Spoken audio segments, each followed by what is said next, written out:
Bonjour. Alors aujourd'hui, je voudrais vous parler euh,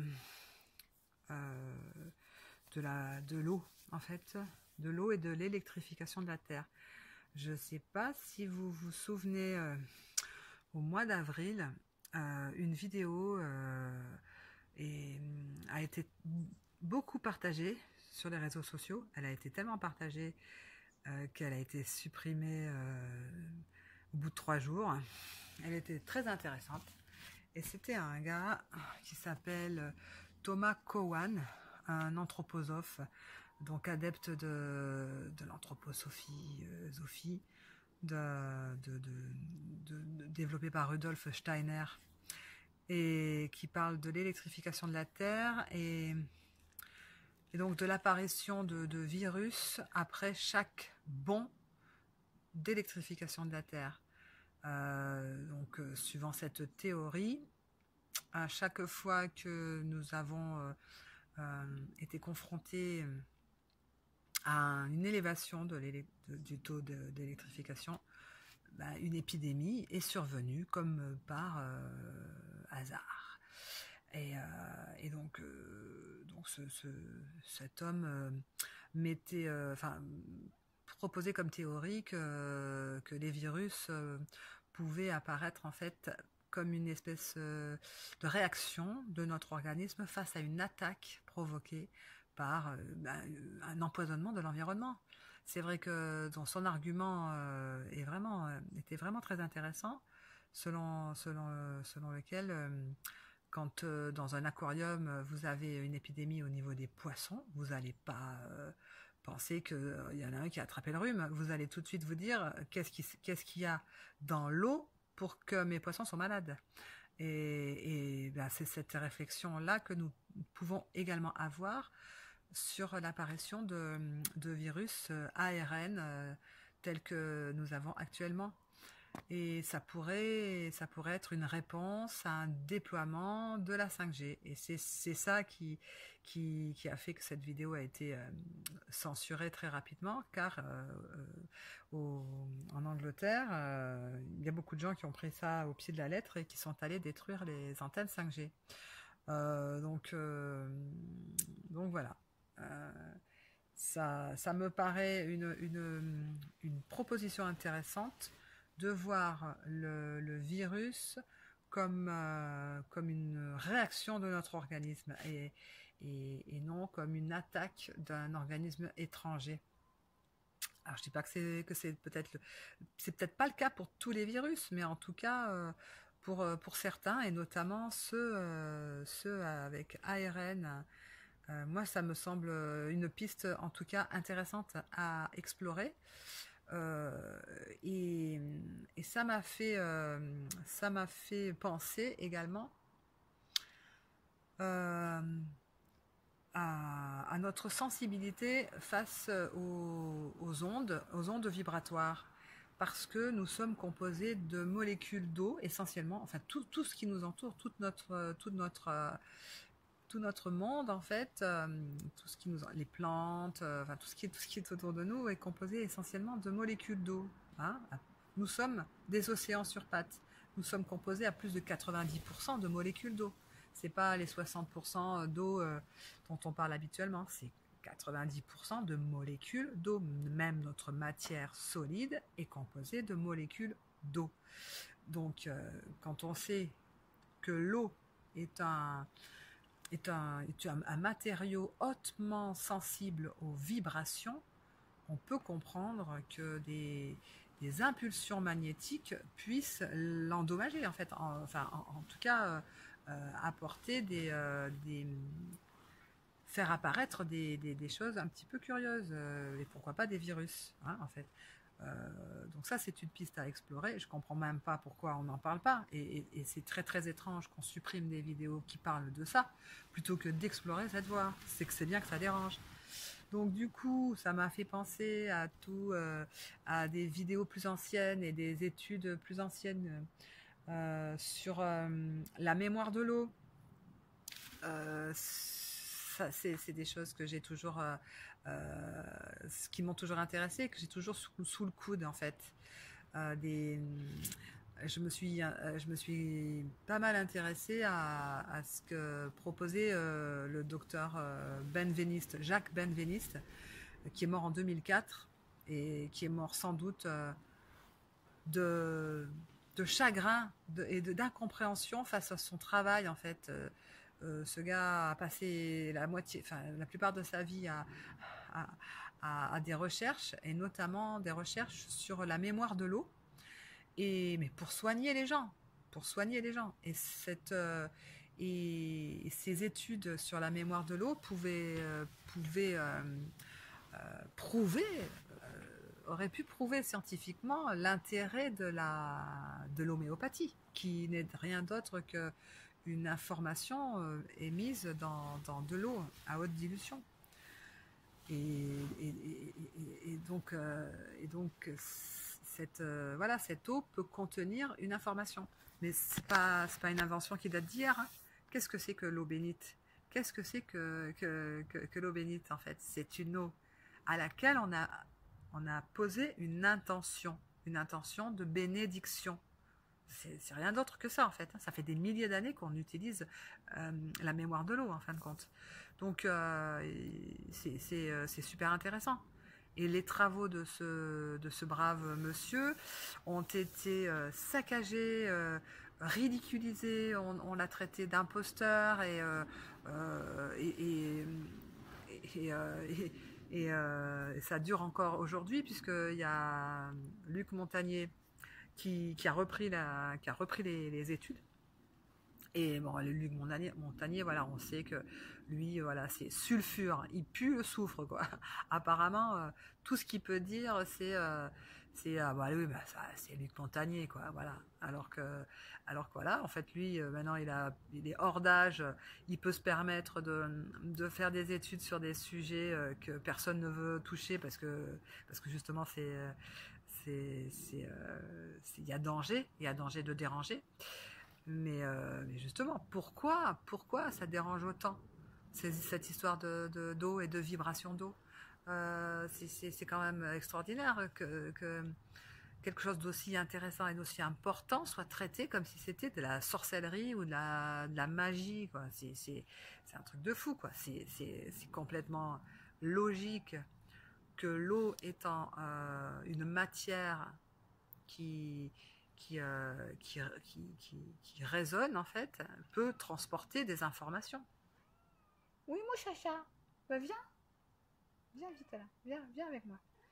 Donc moi je crois que c'est très très important d'aller dans cette voie-là. Il y a un autre personnage qui a étudié et qui a mis en lumière en fait, voilà, ça c'est Shere Khan, le tigre.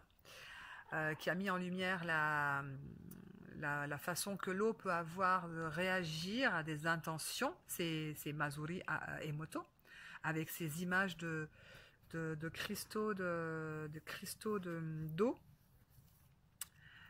qui sont différents suivant l'intention qu'on porte à cette eau. C'est magique. Là, il y a quelque chose de magique, mais de tellement merveilleux que ça vaut le coup d'explorer plus amplement. Selon lui, si vous avez deux flacons de riz cuit et que vous parlez à l'un en lui envoyant des ondes et des vibrations d'amour, il va pourrir beaucoup moins vite que le flacon de riz cuit dans lequel vous allez envoyer, ne fais pas bouger mon bras, chouchou, comment ça s'appelle, des mauvaises ondes. Voilà, quand on parle d'ondes et de mauvaises ondes, etc. Voilà, c'est pas, il n'y a rien de paranormal, quoi, on va dire. Ça serait intéressant d'aller explorer là, quoi. Je vais vous mettre en lien des tas de trucs super intéressants qui donnent envie d'aller plus loin, quoi. Il y a une médecine qui a essayé d'étudier ça, qui s'appelle la biorésonance, médecine par biorésonance. Bon, alors évidemment, c'est pareil, hein, il y a des gens qui y croient, comme si c'était une croyance en fait. Il y a des gens qui y croient, il y a des gens qui y croient pas. Mais en tout cas, parce que ça n'a pas été prouvé, on peut encore se dire est-ce efficace? Mais pourtant, en fait, ça n'a jamais été non plus, comment ça s'appelle, le fait que, enfin, en fait, ça reste du domaine de la théorie, comme beaucoup de choses, mais c'est pas des choses qui sont complètement fausses, quoi. On peut pas démontrer non plus que ce soit totalement faux et et, euh, et pas intéressant, puisque ça, voilà, c'est quelque chose d'intéressant. Il faut poursuivre les études là-dessus. Maintenant que nous sommes à l'ère de la physique quantique, nous découvrons tous les jours des choses qui, il y a quelques années, paraissaient complètement magiques ou surnaturelles. Donc voilà, là, nous sommes dans une ère où la science vient toucher du doigt la spiritualité et c'est intéressant d'étudier toutes les pistes. Donc la biorésonance, et puis il y a aussi un truc moi qui me passionne, alors là c'est un truc, je pense que dans les années qui viennent, je vais... Hop là, c'est le chat qui me fait bouger le bras. Je vais m'intéresser hautement à la question. C'est les soins qu'on peut apporter avec le son et la vibration du son. Euh, J'avais rencontré il y a quelques temps un médecin qui soignait avec des diapasons. C'est-à-dire que vous envoyez une vibration et donc, suivant la fréquence, ça va apporter telle ou telle chose. Alors, ce qui est merveilleux, c'est qu'on peut soigner, mais c'est qu'on peut aussi faire des choses atroces avec ça. Ça a été employé par le passé, en temps de guerre, et même en temps de pas guerre, parce que alors là, je sais pas si je vais essayer de retrouver un lien là-dessus, mais je l'ai pas mis de côté. Il existe des ultrasons en fait que certaines écoles, en fait même les écoles, parce que vous savez que les enfants et les ados entendent sont sensibles à des sons, les adultes plus. Enfin, c'est une histoire d'oreille interne, etc. Donc il y a des vibrations, des ultrasons qui sont positionnés devant certains lycées et écoles pour pas que les jeunes restent à fumer ou à dealer devant les établissements. Ce sont des fréquences qui éloignent les enfants et les adultes, quoi. C'est un truc de fou. Bon, si aussi ça c'est utilisé pour ce genre de- pour ce genre de choses, imaginez bien tout ce qui peut l'être pour des choses beaucoup plus graves. Hein, donc là-dessus, il y a des tas de choses encore à explorer. Donc, pour revenir nos ondes, nos vibrations et nos virus, si ces chers monsieur Benveniste et Montagnier ont dans l'idée de soigner, hein, Benveniste et Montagnier avaient enfin Montagnier en tout cas a toujours l'intention d'y parvenir, ont l'intention d'envoyer via mail une médication qui pourrait nous soigner en reproduisant un médicament à la maison, quoi. Un truc qui serait tout à fait révolutionnaire et bien évidemment qui enverrait le lobby pharmaceutique au rencard, quoi. Donc ça c'est quelque chose de formidable. Et ils avaient le doigt dessus, quoi. Hein, le doigt dessus. Mais c'est pas subventionné, ça n'intéresse personne. C'est quand même extraordinaire. Et c'est ridiculisé en plus. Miaou, mais tu m'aimes. Mais oui, bouge que chouchou. Et donc, il est là. Et qu'est-ce que je veux dire? Ouais, donc si on peut soigner, si on peut imaginer de soigner, bien évidemment, on peut imaginer qu'on puisse envoyer également des choses dans l'atmosphère qui provoquent des maladies, des dysfonctionnements. Et voilà, et là on touche du doigt quelque chose de très très grave. Qui, à l'heure actuelle, peut affirmer que les ondes sont sans danger? Si quelqu'un le fait, franchement, c'est grave. C'est grave. Il y a beaucoup plus de chances pour que ce soit le contraire. Et bien sûr, pour l'instant, personne ne peut vraiment affirmer. Enfin, je pense que si, en fait, mais c'est tellement difficile et entravé que c'est un peu compliqué. Mais bien évidemment que les cancers se développent dans un environnement saturé en ondes. Bien évidemment qu'il y a des gens qui se rendent malades avec dans des endroits avec sous un pylône électrique ou des antennes 4G, 5G, imagine. Ben voilà quoi, et on parle déjà de 6G, enfin bref, c'est gravos quoi, voilà, donc franchement, si à l'heure actuelle il y a encore des gens qui doutent, bah, voilà, ne doutez plus, nous sommes des êtres hyper sensibles aux vibrations. Regardez le ronron d'un chat, ce que ça procure comme sensation de bien-être. En fait, il y a la ronron thérapie, ça existe, hein, ça dans des hôpitaux. On sait que les vibrations procurées par ces animaux nous font du bien. Il y a des choses qui nous font du bien, il y a des choses qui sont néfastes. Et au niveau des vibrations, on est qu'au début, de l'aventure. Donc, hein, mais oui, tu es d'accord avec moi. Il est d'accord avec moi. donc, euh, donc voilà, quoi, la puce à l'oreille. Hein, non, tu me fais pas de puce à l'oreille, toi. Donc voilà, qu'est-ce que je voulais dire d'autre? Ben voilà, biorésonance, diapason, virus ARN, électrification de la Terre. Et, euh, et voilà, il faut vraiment... Ah ouais, il y a quelque chose aussi qui me rend triste, c'est qu'il y a des gens qui s'acharnent à vouloir absolument montrer par A plus B que ce sont des conneries, tout ça. Et ben ça me rend triste en fait. Là, je suis encore tombée sur une vidéo d'un gars, là, sa chaîne s'appelle Tranche de Fake. Bon, bah, le gars, il est super intelligent. Il sait plein de choses.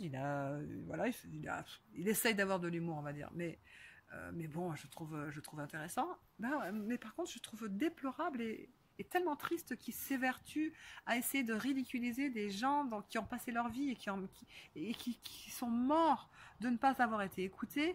Je trouve ça tellement grave d'essayer de, de, de, de faire croire que tout ça est faux, alors qu'à l'heure actuelle, on est dans un moment où on ne peut plus croire ce que dit notre gouvernement et toute la clique, quoi. Bien évidemment qu'il faut aller chercher ailleurs et qu'il faut comprendre pourquoi tout ça arrive. Voilà, et je me dis, mais pourquoi euh, des gens vont gâcher leur intelligence pour essayer de, de, de- d'éviter que nous puissions aller sur des pistes un petit peu différentes, quoi. Ça me mettrait même en colère, j'avoue. Voilà, c'est triste. Mais je vous mets tout ça en lien parce que voilà, du pour du contre, il faut que chacun puisse faire son idée. Moi, j'ai pas l'intention de, de- d'affirmer que j'ai tout à fait raison, mais juste infiltrer en vous l'envie d'en savoir plus. Et face à des labos pharmaceutiques qui se gagnent des fortunes, face à des gens qui ont envie d'avoir du pouvoir, ben, quand il y a un gars qui est un peu hors circuit, qui avance des trucs un peu nouveaux, ben voilà, moi, ça ne fait pas de doute, je vais écouter les choses nouvelles qu'on m'amène. La science, c'est ça, on avance vers de l'inconnu. On n'est pas là à ruminer sans arrêt des mêmes théories. Euh, voilà, ça avance, quoi. Depuis Galilée, on a quand même avancé, quoi. Tiens, la prochaine fois, j'essaierai de vous parler d'un livre que je suis en train de lire, qui est fort intéressant sur la physique quantique. Bon, en attendant, à bientôt et essayez de réfléchir, quoi.